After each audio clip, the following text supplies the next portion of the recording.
Please don't forget to subscribe, like, comment, and share. Help us grow this beautiful community. My name is Annabelle, and I was the kind of woman who liked her life neatly organized. Early mornings, green smoothies, structured meetings, and a planner that held every hour accounted for. I ran my own marketing firm in downtown Chicago, and while success kept me busy, it also left me incredibly lonely. That changed the day Jones Charles became my driver. He wasn't just any driver. Jones was quiet, respectful, and ex-military. He had this way of opening the door and waiting, like I was someone worth protecting. I noticed the sharpness in his jawline, the way he wore his suit like it belonged on a runway, and most dangerously, the smoldering focus in his eyes whenever he looked at me in the rearview mirror. The first few weeks were professional. He drove, I worked in the back seat. Then one night, it all shifted. I had stayed late, dealing with a difficult client, and by the time I got in the car, I was on the verge of tears. Jones didn't say a word, but when I looked up, he had rerouted us along the lakeshore. The city lights sparkled against the water.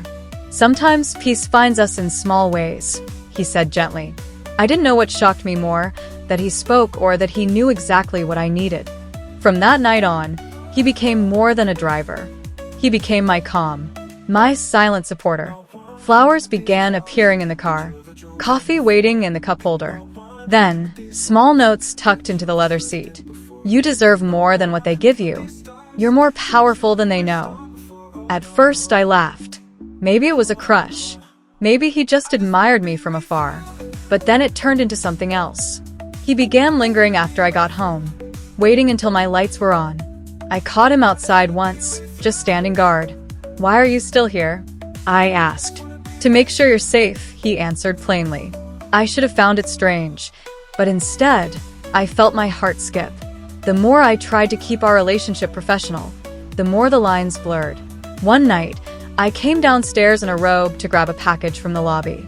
Jones was parked out front. He looked up. Our eyes locked. Something electric passed between us. I didn't even notice I was barefoot until he walked up with his coat and gently draped it around me. "You shouldn't be out like this," he said, voice low. "Why?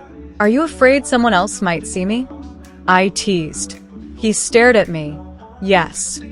From then on, the obsession grew. He never crossed a line, but he was always there. When I fell asleep in the car, he adjusted the temperature. When I was sick, he brought soup.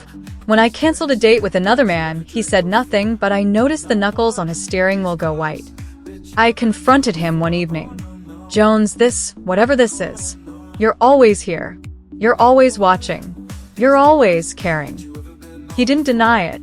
"I care about you," he said simply. "Too much." "Maybe. I need space." He nodded. "I hear you." But even after that, he didn't back down. He kept showing up, not just physically, but in the way he stayed in my thoughts.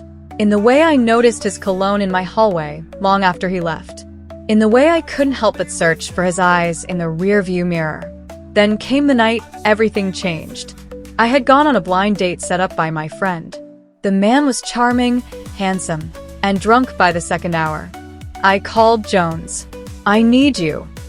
He didn't say a word, just showed up, pulled me into the car, drove me home. But when we got there, I didn't get out. "Do you know how safe I feel with you?" I whispered. He turned to me slowly. "Tell me to stop, and I will." I didn't. He reached for my hand. That was all it took. Every restrained feeling burst between us. That night, he didn't just hold me. He adored me. Like I was sacred. Like I was everything he'd been waiting for.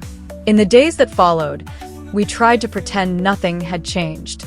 But everything had. I wasn't his boss anymore. I was the woman he watched like I held his entire world. But love, when it grows from obsession, can become dangerous too. Jones began staying over. He quit working for me officially but still drove me home.